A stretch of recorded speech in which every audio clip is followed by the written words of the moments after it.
তখন বৃষ্টির হানা, বৃষ্টি আইনে 2 রানে এগিয়ে Afghanistan. Head coach Jonathan Trott দিলেন বসে যাওয়ার আভাস।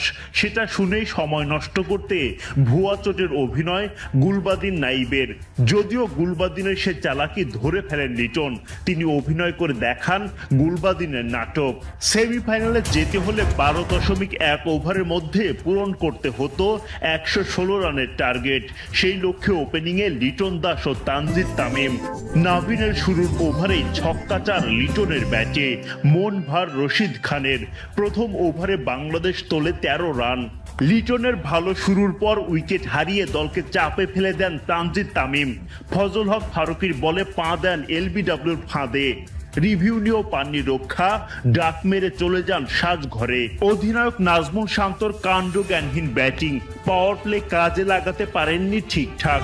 বাউন্ডারি লাইনে ক্যাচ দিয়ে ফেরার আগে 5 বল থেকে করতে পারেন মাত্র 5 রান। দল পড়ে যায় বিপদে। এদিকে সাকিব এসে যেন আরো দায়সারা। প্রথম বলে উইকেট দেন নাভিনুল হককে। 3 উইকেট হারানোর পর বৃষ্টির বাধা, টানা 3 উইকেট হারিয়ে রানের চাকা হয়ে যায় ধীর।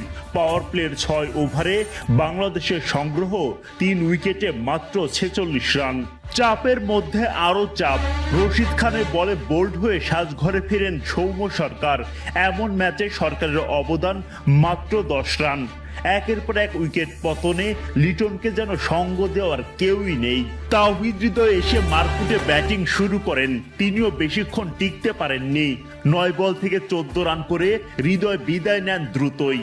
দল তখনও বুনছিল সেমিফাইনালের স্বপ্ন, কিন্তু মাহমুদুল্লাহ রিয়াদ যেন সেই চেষ্টাই করলেন না। একের পর এক ডট বলে দিশেহারা।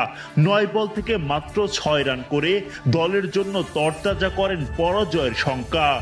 ঋষাদের বিদায়ে সেই সংখ্যা আরো বাড়ে। ফাইটিং ব্যাটিং লিটনের, তুলে নেন 50, কিন্তু বাকিদের ব্যর্থতায় সেমিফাইনাল তো দূরে থাক, ম্যাচটাও জিততে পারেনি বাংলাদেশ। ফলে ইতিহাস রচনা করে সেমিফাইনালে আফগানিস্তান। বাংলাদেশকে সমর্থন দেওয়া কাজে আসেনি অস্ট্রেলিয়ার, কপাল পুড়ল মাইটি ওজিদের।